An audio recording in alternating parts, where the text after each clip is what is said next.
وعجل fridge آل محمد یا سیدتی ادرکنی یا مولتی ادرکنی بحق ابوالفضل العباس علیہ السلام اللہم صلی علی محمد وعلی بسم اللہ الرحمن الرحیم الحمدللہ رب العالمین اللہم ایک نعبد و ایک نستعین الصلاة والسلام بالتحیت والاکرام علی اباء الحسین وابناء الحسین وجداء الحسین و اولاد الحسین و اصحاب الحسین ولعن اللہ تعالی علی اعداء الحسین اما بعد فقد قال حق سبحانہ تعالی فی کتابہ المجید و فرقان الحمید وهو اصدق الصادقین وقولہ الحق بسم اللہ الرحمن الرحیم کل شیء احسنہ فی امام مبین عبادت میں شمولیت فرمائیں درود سارے صحابان مل کے بابا سے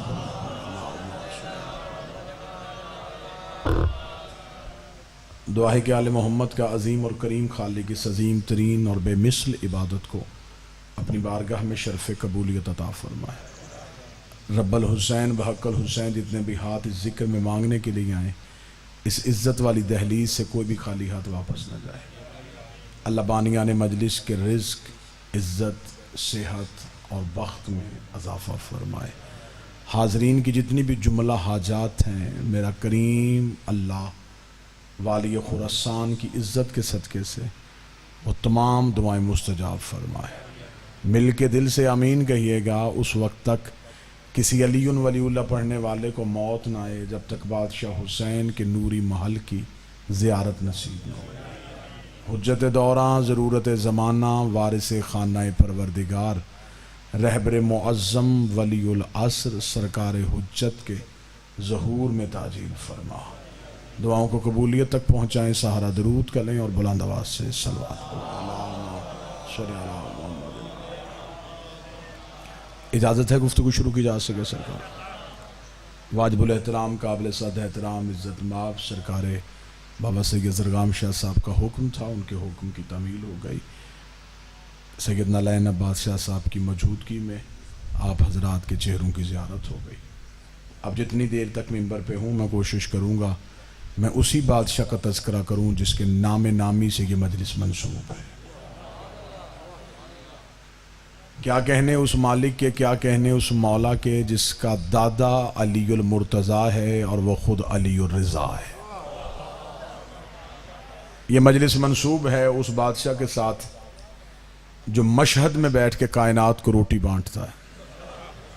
تھوڑا تھوڑا بول دے آئیے گا تاکہ اجنبیت کا اور تنہائی کا احساس ہو۔ کیا کہنے اس مالک کے، کیا کہنے اس کریم بادشاہ کے جو اپنے ہی دور میں محمد بھی ہے اور اپنے ہی دور میں علی بھی ہے۔ ویسے تو بطول کے سارے بیٹے محمد ہیں اور بطول کے سارے ہی بیٹے علی ہیں۔ یہ کبھی محمد بن جاتے ہیں کبھی علی بن جاتے ہیں۔ جس بادشاہ کے نام کے ساتھ آج کی یہ مجلس منسوب ہے وہ کائنات کا وہ مالک ہے، وہ بادشاہ ہے جو رہتا مشہد میں ہے، حکمرانی کائنات میں کرتا ہے۔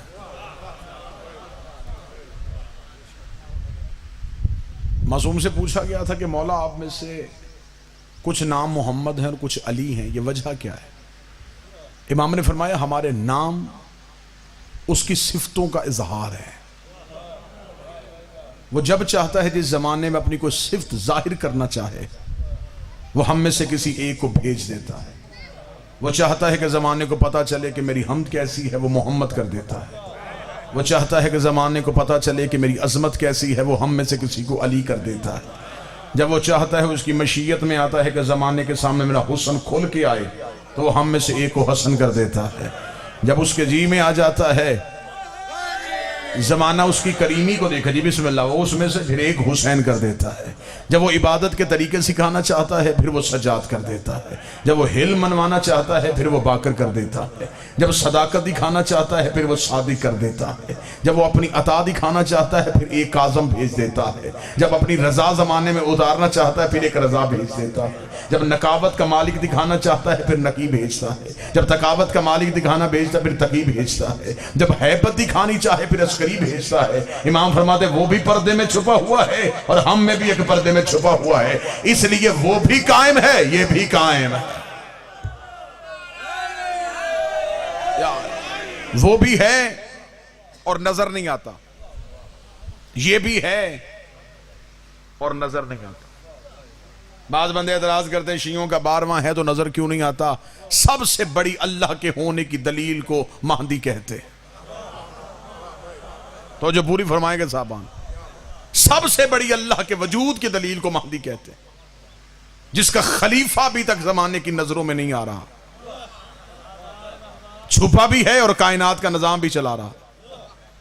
میرے سامنے زمیندار طبقہ بیٹھا ہے، میں بات تھوڑی آسان کر دیتا ہوں بابا نالین سے، وہ یہاں آ نہیں سکتا تھا، تو جو پوری فرمائیں گے سر، وہ یہاں نہیں آ سکتا تھا، وہ اللہ، وہ یہاں آ جاتا وہ نہ رہتا، ہم وہاں چلے جاتے ہم نہ رہتے، اسے ضرورت ہے ہدایت پہنچانے کی، ہمیں ضرورت ہے ہدایت لینے کی، وہ آ نہیں رہا، ہمیں بلا نہیں رہا، خالق مخلوق، اللہ بندے، وہ آئے یہ بھی ممکن نہیں، ہمیں بلائے یہ بھی ممکن نہیں، اسے درمیان میں کچھ ہستیاں رکھ دی۔ اب اس سے زیادہ آسان میرے بس میں نہیں، میں کوشش پوری کر رہا ہوں کہ میں آپ کے سماعتوں تک پہنچ سکوں۔ خالق مخلوق 14، اللہ بندے حجت۔ اب میں آپ کو بتاؤں کہ مذہب شیعہ کیا ہے۔ ہم آل محمد کو اللہ نہیں سمجھتے، نہ ہم آل محمد کو اپنے جیسا سمجھتے ہیں۔ خالق مخلوق 14 ہیں، یہ بھی نہیں ہیں، وہ بھی نہیں، ہم جیسے بھی نہیں، اللہ بھی نہیں۔ اب اگلی سطر میں مجمع میں سے ایک بندہ بولے، لیکن بولے ضرور، یہاں آتے ہیں یہ ہو جاتے ہیں، بسم اللہ سرکار، وہاں جاتے ہیں وہ ہو جاتے ہیں، یہ بھی نہیں ہیں، وہ بھی نہیں، بس اتنا ہی فرق ہے، جو یہاں سے دیکھتا ہے اسے اپنے جیسے لگتے ہیں، جو وہاں سے دیکھتا ہے اسے اس جیسے لگتے ہیں۔ یہ بندوں تک پہنچنے کا، اللہ پہنچانے کا ذریعہ ہے۔ اس سے بھی زیادہ آسان کروں، اس سے بھی زیادہ آسان کرتے ہیں، یہ وہ آئینے ہیں جن سے اللہ نظر آتا ہے۔ سارے بولنا بھائی، اس سے خوبصورت مثال نہیں، یہ 14 وہ صاف شفاف آئینے ہیں جن سے اللہ نظر آتا ہے۔ اب اجمے سے کوئی بندہ ذہن میں سوچے گا کہ آصف علوی کا ہم نے انتظار کیا، لیکن اس نے یہ بات کیا کہہ دی کہ اللہ ان سے نظر آتا ہے، اللہ کو ضرورت کیا کہ شکلوں سے پہچان کروائے۔ اس بندے کے لیے بڑی آسان مثال ہے میرے پاس۔ جب ہم پہلے دن بچے کو استاد کے سامنے بٹھا کے آتے ہیں، استاد پڑھاتا الف ہے، دکھاتا انار ہے۔ اب تو میں الف بے پہ آ گیا ہوں، اب تو آپ سمجھے گے نا جی، پڑھایا الف ہے دکھایا انار ہے۔ اب استاد سے پوچھو پڑھایا الف ہے دکھایا انار کیوں ہے، وہ کہے گا الف لفظ ہے انار پہچان ہے، الف لفظ ہے انار پہچان ہے، مجمع سارا بولے اللہ ذات ہے 14 پہچان ہے۔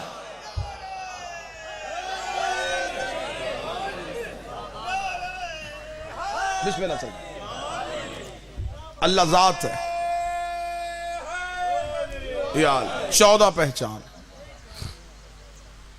جس بادشاہ کا آج تذکرہ ہے، یہ بادشاہ بھی اس کی توحید کی پہچان ہے۔ نام نامی اس مالک کا علی ہے، کہلواتا یہ رضا ہے۔ یہ وہ بادشاہ ہے جس نے دشمن کے دربار میں بیٹھ کے مذہب اہل بیت پہنچایا۔ میں بچوں کو تاریخی حقائق سے روشناس کرواؤں، ولی عہدی قبول کی ہے امام نے، مامون رشید کی۔ ہارون کے بیٹے مامون نے جب امام کو مدینے سے بلایا، اور اس کے پیچھے کیا حکمت تھی اس کے لیے ایک پوری مجلس چاہیے، ایک سطر میں سمیٹ دیتا ہوں۔ ہارون کے 2 بیٹے تھے، ایک کا نام امین تھا، ایک کا نام مامون تھا۔ امین کی ماں ایک عجم کی کنیز تھی، مامون کی ماں کا تعلق عرب سے تھا۔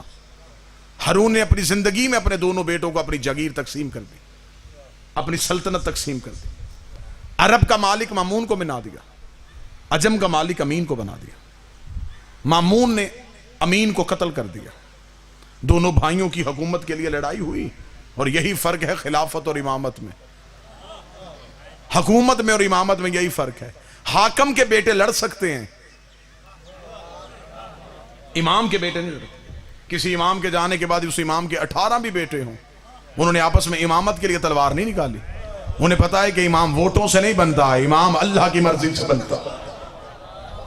جسے اللہ امام بنا کے بھیجے وہ ہم میں سے امام ہو۔ غازی میں ساری صفتیں امام والی تھیں۔ بعض شیعہ ناقدین یہ اعتراض کرتے ہیں کہ سرکار حضرت عباس سید نہیں، حضرت عباس معصوم نہیں، علی کا یہ بیٹا بھی معصوم ہے۔ اس کے لیے میں 2-3 یہیں پہ دلیلیں دے دیتا ہوں حضرت عباس کی عصمت پہ۔ حضرت عباس کی عصمت کی سب سے بڑی دلیل ہے معصوم کو غسل ہمیشہ معصوم دیتا ہے۔ جناب حسن علیہ السلام کے غسل میں جناب عباس شریک ہے۔ یہ اللہ کا بنایا ہوا قانون ہے کہ معصوم کو غیر معصوم غسل ہی نہیں دے سکتا، اس لیے کہ معصوم کے جسم میں کچھ ایسے راز ہوتے ہیں جسے سوائے معصوم کے کوئی نہیں دیکھتا۔ جناب عباس معصوم تھے تو جناب سجاد کے ہونے کے باوجود امام حسن علیہ السلام کے غسل میں شریک تھے۔ دوسری دلیل سرکار حضرت عباس کے معصوم ہونے کی دوسری دلیل یہ ہے معصوم کا لباس سوائے معصوم کے کسی کو پورا ہی نہیں آتا۔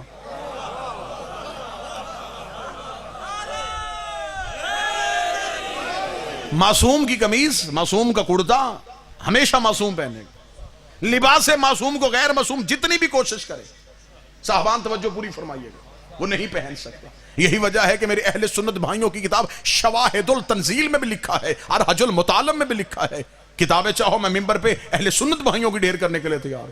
جب رسول دنیا سے چلے گئے، رسول کے جانے کے بعد رسول کے چچا حضرت عباس ابن عبد المطلب، رسول کے وصال کے بعد، رسول کے دنیا چھوڑنے کے بعد، یہ حضرت علی کے گھر ہے۔ توجہ پوری صاحبہ، رسول کے چچا نے آ کے حضرت علی سے کہا ہے علی تیرے گھر میں نبی کے کچھ تبرکات پڑے ہیں، جو چیزیں رسول استعمال کرتے تھے وہ آپ کے گھر ہیں۔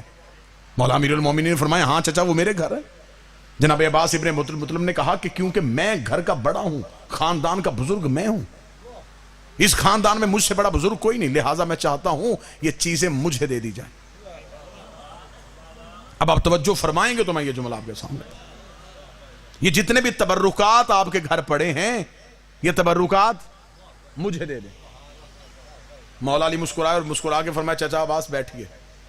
جناب عباس ابن عبد المطلب بیٹھے، مولا علی کمرے کے اندر گئے، تبرکات والا صندوق لائے، لا کے رکھا جہاں پہ جناب عباس ابن عبد المطلب بیٹھے تھے۔ مولا علی نے ان کے امامہ اتارا، رسول کا امامہ ان کے سر پہ رکھا، رسول کی عبا ان کے کاندھے پہ ڈالی، رسول کی چادر ان کے دوش پہ دی، رسول کی نالین ان کے سامنے رکھی، رسول کا عصا ان کے ہاتھ میں دیا۔ دے کے مولا علی کی آواز ہے چچا عباس اٹھئے، اٹھ کے کھڑے ہوں۔ کتابیں کہتی ہیں کہ حضرت عباس نے ضعیفی میں جوانی کا زور لگایا لیکن اپنی جگہ سے 1 انچ بھی نہ ہل سکے۔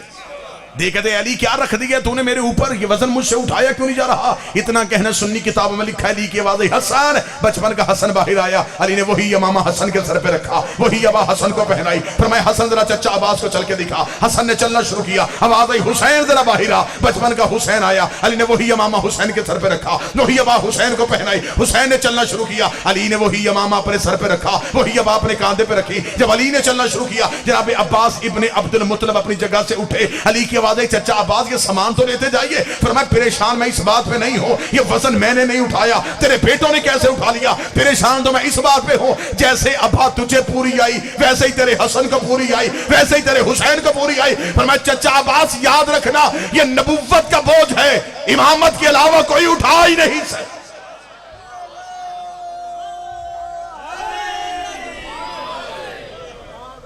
یہ وزن رسالت ہے۔ یہی وجہ تھی کہ جب فتح مکہ پہ علی کے قدم رسول کے شانوں پہ آئے، رسول نے فرمایا علی کہاں تک پہنچا؟ یہاں پہ اکثر ممبر سے کہا جاتا ہے کہ مولا علی کی آواز آئی کہ میں چاہوں تو عرش کو بھی ہاتھ لگا دوں، نبی کے کاندھوں پہ بیٹھ کے بھی عرش کو ہاتھ لگے، علی زمین پہ بھی پاؤں رکھے تو عرش تک چلے جاتا ہے۔ علی کا جو جملہ تاریخ میں لکھا ہے وہ جملہ آپ تو کو پہنچاؤں اور سینوں میں ٹھنڈک محسوس ہو۔ امیر المومنین کی آواز آئی رسالت مآب کو کہ میں مولا بتاؤں کہ میں کہاں پہنچا؟ فرمایا ہیں علی بتاؤ کہاں پہنچے؟ فرمایا پاؤں رسالت پہ ہیں، ہاتھ توحید پہ ہے۔ چلے میں کلمہ مکمل کر دیتا ہوں۔ فتح مکہ پہ رسول کلمے کی تصویر دکھا رہے تھے، اوپر لا الہ الا اللہ تھا، نیچے محمد رسول اللہ تھا، درمیان میں علی ولی اللہ تھا۔ اللہ اور محمد کے درمیانی وسیلے کو علی کہتے۔ جناب عباس کے سید ہونے کی اور معصوم ہونے کی دلیل، اگلی توجہ آپ میری طرف رکھیں گے سامنے، اگلی دلیل جناب عباس کی یہ ہے کہ علی نے صفین میں اپنا کرتا عباس کو پہنایا۔ جنگ صفین میں جب جناب عباس میدان میں جا رہے ہیں تو یہاں پہ میں دو چار جو اہم باتیں میں نے کرنی ہیں، جو باتیں نہیں سنی جا سکتی وہ میں آپ کے سامنے پڑھوں۔ جناب اکثر بندے یہ کہتے ہیں کہ مولا علی نے اپنی زرہ، جو لوہے کی آگے ایک چادر ہوتی ہے عرب لوگ پہنتے تھے تاکہ تلوار کا حملہ نہ ہو، کہ علی نے وہ زرہ عباس کو پہنائی، غلط ہے۔ زندگی میں کبھی علی اور علی کے بیٹوں نے میدان میں زرہ استعمال کی نہیں۔ مولا امیر المومنین کا خاصہ تھا، علی میدان جنگ میں زرہ بھی نہیں پہنتے تھے، علی تیز رفتار گھوڑے میں بھی نہیں جاتے تھے، معمولی سا گھوڑا علی کی سواری ہوتا تھا۔ ایک دن ایک صحابی نے کہا یا علی آپ اتنے بڑے فاتح ہیں، جتنے بڑے بہادر ہیں، سواری اتنی اچھی نہیں، یا علی سواری آپ کی شایع نشان ہونی چاہیے۔ علی مسکرا کے فرماتے سواری کیسی ہونی چاہیے؟ اس نے کہا تیز رفتار گھوڑا۔ علی فرمایا تیز گھوڑا میدان میں وہ لے کے جاتا ہے یا اس نے بھاگنا ہو یا بھاگنے والے کے پیچھے بھاگنا ہو، بھاگنے میں کسی کو دیتا نہیں ہو، خود میں میدان سے بھاگتا نہیں۔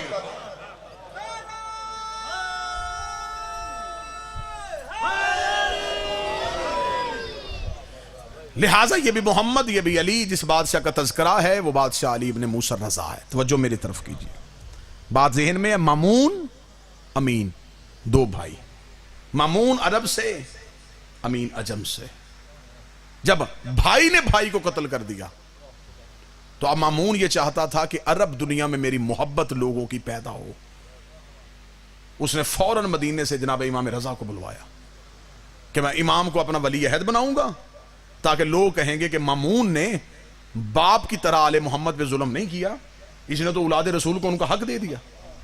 جب اس نے مدینے سے امام کو بلوائے گا، لمبی کہانی ہے، امام کا رستہ نیشا پور سے آنا، تھوڑے دن پہلے بابا جنالین بھائی وہاں سے ساری زیارات کر کے واپس پلٹے ہیں، مالک آپ سب کو بھی وہاں لے کے جائے۔ جب امام نیشا پور کے رستے سے واپس آئے، وہ تمام واقعات کو چھوڑتے ہوئے جب امام پہنچے مامون کے دربار میں، امام نے کہا کیا کرنا چاہتا ہے تو مجھے؟ اس نے کہا میں آپ کو ولی عہدی دینا چاہتا ہوں، خلافت دینا چاہتا ہوں۔ امام مسکرا، اور امام کا طریق ساز جملہ سنیے گا، جو نوجوان بیٹھیں گے طریق ساز جملہ سنیے گا۔ امام نے مسکرا کے فرمایا کہ مامون تو مجھے بتا، جو خلافت تم مجھے دے رہا ہے، یہ خلافت کیا تجھے اللہ نے دی ہے؟ اگر تجھے اللہ نے دی ہے تو پھر اللہ کی دی ہوئی چیز تو اللہ کی مرضی کے بغیر مجھے کیوں دے رہا ہے؟ اور اگر یہ خلافت تجھے اللہ نے نہیں دی اور تو خود دے رہا ہے تو پھر میں وہ چیز لوں ہی کیوں جو اللہ نے دی ہی نہیں ہے؟ اس نے کہا نہیں مولا، میں چاہتا ہوں کہ آپ دربار میں بیٹھیں، لوگوں کو مذہب مچائیں۔ امام نے فرمایا پھر ہماری شرط ہے، حکومت کے معاملات میں ہم نہیں بولیں گے، مذہب کے معاملات میں تم نہیں بولو گے۔ میں کوشش کر رہا ہوں کہ میں گفتگو کا مرکز امام رضا رکھوں، میں بچوں تک ہسٹری پہنچاؤں اس بادشاہ کی۔ امام نے فرمایا حکومت جانے تم جانو، حکومت کے معاملات میں ہم نہیں بولیں گے، مذہب کے معاملے میں تم نہیں بولو گے،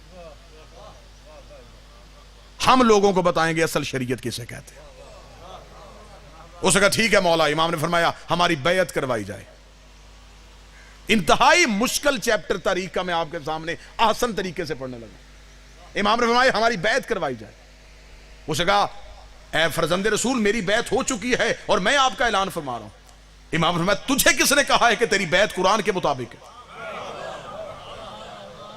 اگر تو نے مجھے ولی عہدی کی دینی ہے تو ہم اپنی بیعت کروائیں گے۔ امام تخت پہ بیٹھ گئے، اس نے اعلان کروا دیا کہ آؤ رسول کے بیٹے کی بیعت کرو۔ لوگ آنے شروع ہوئے، امام نے اپنا ہاتھ یوں بلند کر لیا۔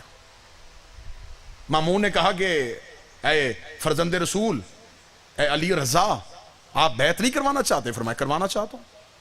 تو پھر آپ نے اپنا ہاتھ بلند کیوں کیا؟ ایسے کریں۔ امام نے فرمایا یہ بیعت کا طریقہ رسول کا نہیں،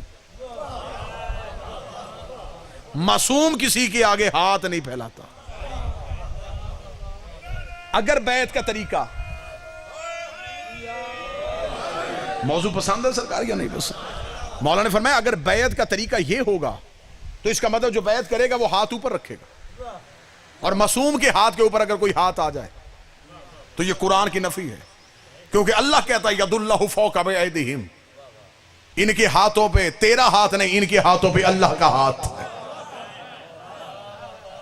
اس نے کہا پھر بیعت کیسے ہوگی؟ امام نے فرمایا یہ بیعت کرنے کا طریقہ سقیفے سے شروع ہوا تھا۔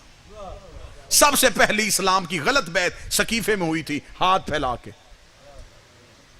آج بھی ہمارے ہاں جسے جمہوریت کہا جاتا ہے یہ سقیفے کی قسم ہے۔ آج بھی آپ کے دروازے پہ جو ووٹ مانگنے آتا ہے وہ ایسے آتا ہے، اور آج بھی ہمارے گھروں کی چھت پہ جو علم لگا ہے اس پہ پنجہ ایسے ہے۔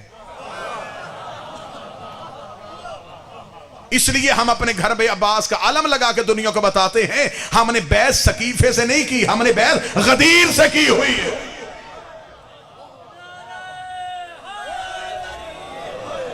بسم اللہ سے رسالت مآب نے درود سارے حضرات مل کے بلند آواز سے پڑھیے گا، اللہم صلی اللہ، پھر بھی بلند آواز سے صلوات پڑھیں، بسم اللہ سے۔ سیدزادہ عالم دین تشریف لے آئے، میرا مالک رزق علم میں اضافہ فرمائے۔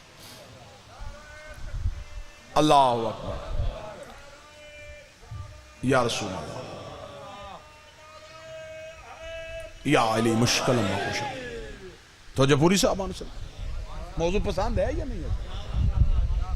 امام نے فرمایا ہم بیعت ایسے نہیں، ایسے حکمرانوں کا طریقہ ہے بیعت کروانے کا، ہمارے ہاں بیعت ایسے نہیں ہوتی، ہمارے ہاں بیعت کا طریقہ یہ ہے۔ اگلی بات پڑھے لکھے احباب کے لیے بڑی لطف لینے والی ہے۔ امام نے یوں بیعت کروانی شروع کی، لوگ آنے شروع ہو گئے۔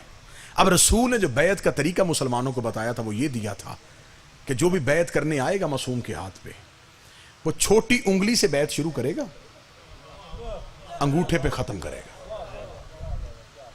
کیونکہ بیعت میں 5 چیزیں دی جاتی ہیں، 5 چیزیں لی جاتی ہیں: جان، رزق، عزت، مال، اولاد۔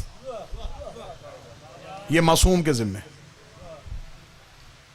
معصوم سے بدلے میں بخشش، جنت، برزخ، قبر، امال، یہ سب معصوم سے ذمہ داری لی جاتی ہے۔ اب امام نے بیعت کروانی شروع کی اور اب جو آ رہا ہے وہ ہاتھ پہ ہاتھ رکھ رہا ہے، امام مسکراتے جا رہے ہیں۔ شام کے وقت ایک عبرانی نوجوان آیا، اس نے یہاں سے بیعت شروع کی، امام نے مسکرا کہا پہلی بیعت اب ہوئی ہے۔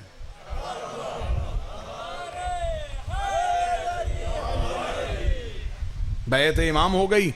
اس وقت اسلام کی جتنی بھی مملکت تھی اس میں جو سکہ چل رہا تھا وہ سکہ روم کا تھا۔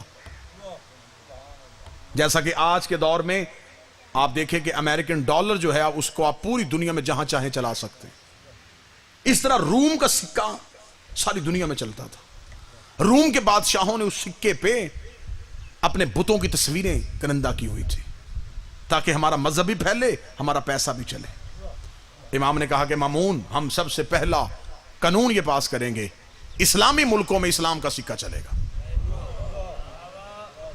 سکہ دوبارہ ڈھالا جائے، روم کا سکہ اسلام کے کسی ملک میں نہیں چلے گا، جہاں جہاں کلمہ پھیل چکا ہے وہاں وہاں یہ سکہ چلے گا۔ اس نے کہا ٹھیک ہے، آپ کا حکم ہے، سکہ ابھی حکم دے دیتے ہیں، اسلام کا سکہ بنے گا، لیکن فرزند رسول بتائیں کہ اس کے اوپر کیا لکھوائیں؟ سکے کے اوپر کوئی تصویر ہوتی ہے، اس کے اوپر کیا لکھوائیں؟ بیت اللہ کی تصویر کرندہ کروائیں؟ کیا بنوائیں اس کے اوپر؟ فرمایا تم سکہ ڈھالو، اس کے اوپر جو لکھنا ہے وہ ہم بتائیں گے۔ فوراً ٹکسال کو حکم دیا گیا، سکہ ڈھال کے امام کے سامنے لایا گیا، بتائیں اس کے اوپر کیا ہوگا؟ امام نے اپنی انگشتری کے ساتھ اس پہ مہر لگائی جس پہ لکھا تھا علی ولی اللہ۔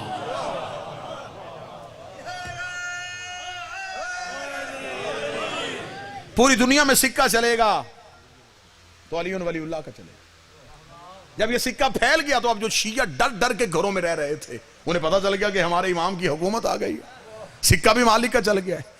اب جب کسی شیعہ کو، کیونکہ انہیں پتا تھا تھوڑے دن تک یہ سکہ چلنا ہے، پھر اس کے بعد رواج ختم ہو جائے گا، دشمن زمانہ ہے، مامون کے اندر تو بغض آل محمد ہے نا، اس نے امام کے کہنے پہ یہ سکہ چلا تو دیا ہے، لیکن ابھی یہ سکہ بند بھی ہو جائے گا، پھر اس کے بعد یہ کہیں سے نہ ملے گا، یہ نایاب ہو جائے گا۔ جس شیعہ کے پاس وہ سکہ آتا وہ اسے کپڑے میں لپیٹتا، اپنے بازو پہ باندھ کے کہتا آج سے امام زامن ہے۔ تب سے یہ سلسلہ امام زامن کا چلا۔ کتنے واقعات ہیں، عشرے پڑھے جا سکتے ہیں۔ علی ابن موسیٰ رضا علیہ السلام پہ مامون اپنے دربار میں بیٹھا ہے، خوشبو کے جھونکے دربار میں آئے، خوشبو کا دربار میں آنا تھا، مامون متوجہ ہوا، اس نے کہا یہ خوشبو کہاں سے آ رہی ہے؟ ایک شخص نے پیچھے سے ہاتھ بلند کر کے کہا مامون ڈھونڈنا، یہ خوشبو مجھ سے آ رہی ہے۔ مامون نے کہا تو نے کون سا عطر لگایا ہے؟ یہ خوشبو میں نے پہلے کبھی نہیں سونگی۔ اس نے کہا نہ کوئی عطر لگایا ہے، نہ میرے پاس کوئی پھول ہے۔ پھر اس نے کہا خوشبو کس کی ہے؟ اس نے کہا میرے پاس رسول کے سر کے بال ہے، نسل در نسل ہمارے پاس چلے آ رہے ہیں، یہ بال میرے پاس ہیں۔ اب غربت آ گئی ہے، چاہتا تھا کہ بالوں کو بیچوں، یہ بال لے کے تیرے دربار میں آ گیا، اگر تو چاہے تو میں یہ بال بیچ سکتا ہوں۔ توجہ پوری صاحبہ۔ مامون نے کہا کیا لے گا بالوں کا؟ اس نے کہا ایک بال 1,00,000 دینار کا۔ بال کتنے ہیں؟ 7، قیمت 7,00,000 دینار۔ مامون نے کہا میں 7,00,000 دینار میں بال کیوں خریدوں؟ اس نے کہا نہیں خریدنے تو نہ خرید، اگر تو بال خرید لیتا تو تیری دلیل دعوے میں ہو جاتی کہ تو نے کہا ہے کہ میں وارث رسول ہوں، یہ بال تیرے علاوہ کسی کے پاس نہیں ہونے تھے۔ مامون نے جلدی سے کہا 7,00,000 دینار خزانے سے دیے جائیں، 7 بال خرید لیے۔ خریدنے کے بعد کہا کہ جاؤ امام علی رضا کو دربار میں بلاؤ، اور خود وہ جس ڈبیا میں بال تھے اسے چھپا کے رکھ لیا۔ اگلا لفظ، اگلا جملہ سینوں میں ٹھنڈک محسوس کرے تو چہروں میں ولایت کی چمک نظر آنی چاہیے۔ مامون نے بال چھپا دیے، تھوڑی دیر بعد امام علی رضا کا پہلا قدم دربار میں آیا، دربار میں پھر وہی خوشبو دوبارہ آئی جو بال سے آ رہی تھی، وہی خوشبو سے دربار پھر معطر ہوا۔ مامون نے قریب لا کے کہا کہ آپ کے پاس کیا رسول کے سر کے بال ہیں؟ دیکھیں میں وارث رسول ہوں، میرے پاس رسول کے سر کے بال ہیں۔ امام نے فرمایا ہمیں زیارت کروائی جائے۔ ڈبیا کو کھولا گیا، امام کے سامنے رکھا گیا، 7 بال سامنے تھے۔ امام قریب آئے، امام نے 4 بال علیحدہ کیے، 3 بال علیحدہ کیے۔ امام نے کہا یہ 4 میرے نانا کے ہیں، یہ 3 میرے نانا کے نہیں ہیں۔ کوئی بیٹھا ہے جو سن رہا ہے سرکار؟ یہ 4 بال میرے نانا کے ہیں، یہ 3 میرے نانا کے نہیں۔ مامون قریب آیا اور قریب آ کے دیکھا، دیکھ کے کہنے لگا مولا سوال کر سکتا ہوں؟ پوچھ۔ مولا ان کی رنگت ایک جیسی ہے، دکھنے میں ایک جیسے نظر آ رہے ہیں، آپ کو کیسے پتا چلے کہ یہ 4 آپ کے نانا کی، یہ 3 نہیں؟ مولا نے فرمایا آگ روشن کی جائے۔ آگ روشن کی گئی۔ امام نے کہا یہ 3 بال آگ میں پھینکے جائیں جو میں نے علیحدہ کیے۔ 3 آگ میں گئے، تینوں ہی جل گئے۔ میں مجلس بھی پڑھ رہا ہوں، مزہ بھی لے رہا ہوں۔ 3 گئے، تینوں ہی جل گئے۔ تھوڑی دیر بعد 4 بالوں کا آگ میں آنا تھا، آگ روشن سے گلزار ہو گئی، ایسے جیسے ابراہیم پہ ٹھنڈی ہوئی تھی۔ آگ کا بالکل ٹھنڈا ہونا تھا، مامون کے چہرے کی رنگت تبدیل ہوئی۔ دیکھے امام علی رضا سے کہتا ہے نظر تو ایک جیسے آ رہے تھے، آپ کو کیسے پتا چلا تھا؟ امام مسکرا کے فرماتے بس تمہیں یہی سمجھانا چاہتا تھا، تمہاری سمجھ میں نبی کا بال نہیں آیا، تمہاری سمجھ میں نبی کی آل کیسے آ سکتی؟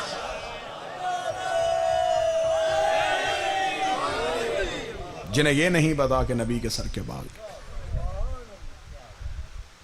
لمبے مناظر یہودیوں کے ساتھ، عیسائیوں کے ساتھ مامون کے دربار میں اس بادشاہ کے کتابیں بھری ہوئی ہیں اس مالک کے مذہب اسلام کی خدمت پہ۔ جب بیعت ہو چکی تو مامون نے اپنے جتنے بھی ملکوں کے گورنر تھے وہ سارے کھانے پہ بلائے۔ تو جو ہے صاحبان کو بس یہ آخری فضائل کا نقطہ، اور یہیں پہ واجب الاحترام کو منبر دوں، جتنے گورنر تھے ان کو بلوایا، بلوا کے مامون نے 202 نشستوں کا بندوبست کروایا۔ 100 گورنر ادھر بیٹھ گئے، 100 ادھر بیٹھ گئے، ایک کرسی اپنی لگوائی، ایک امام رضا کی لگوائی۔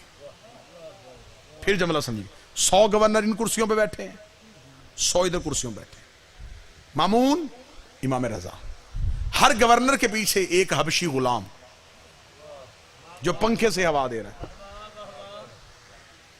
200 گورنر، 200 حبشی غلام. مامون امام رضا. دسترخوان لگ گیا، کھانا سج چکا. گورنروں کو انتظار ہے مامون شروع کرے تو ہم شروع کریں. مامون کو انتظار ہے کہ امام شروع کریں تو میں شروع کروں. کھانا لگا ہوا ہے اور کھانے کی طرف ہاتھ نہیں اٹھ رہا. اسے کہتے ہیں طاقت امام. رازق بیٹھا ہوا ہے، سب کے ہاتھ رکے ہوئے. بسم اللہ سے. تھوڑی دیر کے بعد گورنروں نے مامون کا چہرہ دیکھا کہ شروع ہو. مامون نے امام رضا کی طرف دیکھا. سرکار کھانا تناول فرمائے. امام کی نظر حبشی غلاموں پہ گئی. امام نے کہا یہ نہیں کھائیں گے.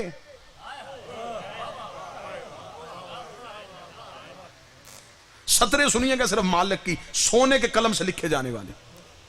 امام نے کہا مامون کیا یہ کھانا نہیں کھائیں گے؟ اس نے قریب آ کے کہا مولا یہ غلام ہیں. امام نے مسکرا کے فرمایا کیا تو آزاد ہے؟ کیا تو کسی کا غلام نہیں؟ مامون نے کہا غلام تو میں بھی ہوں. فرمایا اگر وہ غلام نہیں کھا رہے پھر تو کیسے کھا رہا ہے؟ اس نے کہا مولا یہ بعد میں کھا لیں گے. فرمایا پھر تم گورنروں کے ساتھ کھاؤ، ہم ان کے ساتھ کھائیں گے. تمہیں غدیر والا خطبہ بھول گیا؟ غریب کو امیر پہ، امیر کو غریب پہ، گورے کو کالے پہ، کالے کو گورے پہ کوئی فضیلت نہیں ہے. اتنا جملہ کہہ کے امام نے فرمایا جب تمہیں غدیر کا خطبہ ہی یاد نہیں ہے پھر تمہیں ہمارے دادے علی کی ولایت کیسے یاد ہو سکتی؟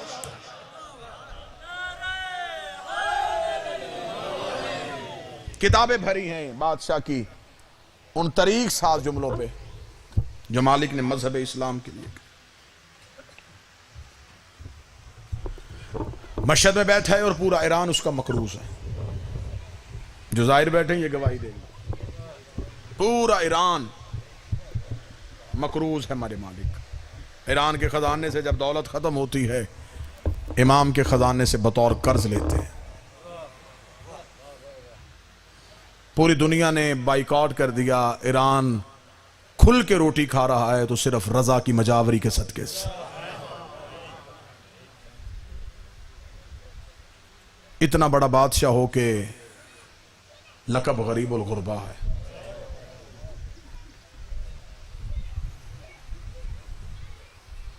زمانے کی سمجھ میں آل محمد ہی نہیں آئے. جن کا غریب الغربا ایسا ہے ان کا امیر المومنین کیسا ہوگا. عزادار بیٹھے ہیں. میرا مالک یہ محبت ہمیشہ سلامت رکھے. مجلس حسین میں آؤ تو اس بادشاہ نے اسے امام رضا نے جو عزاداری کا طریقہ دیا ہے صف عزا میں بیٹھو تو بیٹھنے سے پہلے اسے چومو. امام رضا جب اس صف عزا پہ آتے تھے امام پہلے صف کو بوسہ دیتے تھے. صحابی نے پوچھا مولا صف عزا کو بوسہ کیوں؟ فرمایا یہ وہ جگہ ہے جہاں ملائکہ اپنے پر مس کرتے ہیں. اس جگہ کی فضیلت یہ ہے کہ یہاں پہ بقیہ چھوڑ کے رسول کی بیٹی آتی ہے.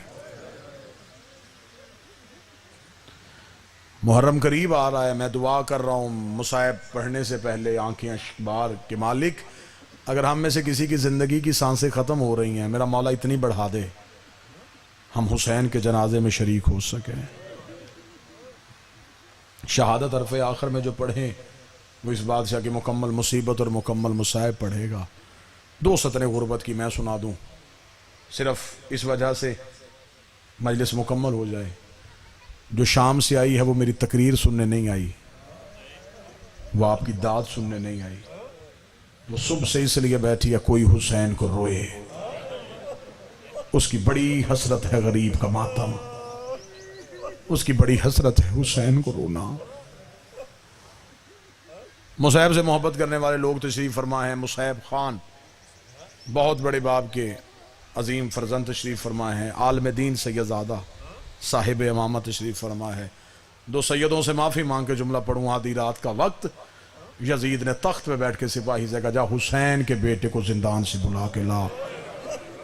جس بندے کی ہائے نہیں نکلی اس کے لیے اگلا جملہ پڑھنے لگا ہوں. بلایا چوتھے کو تھا 5واں بھی ساتھ اٹھ کے کھڑا ہوا. جو نہیں سمجھ سکا میں غیر سید ہوں، میں اشارہ نہیں دے سکتا.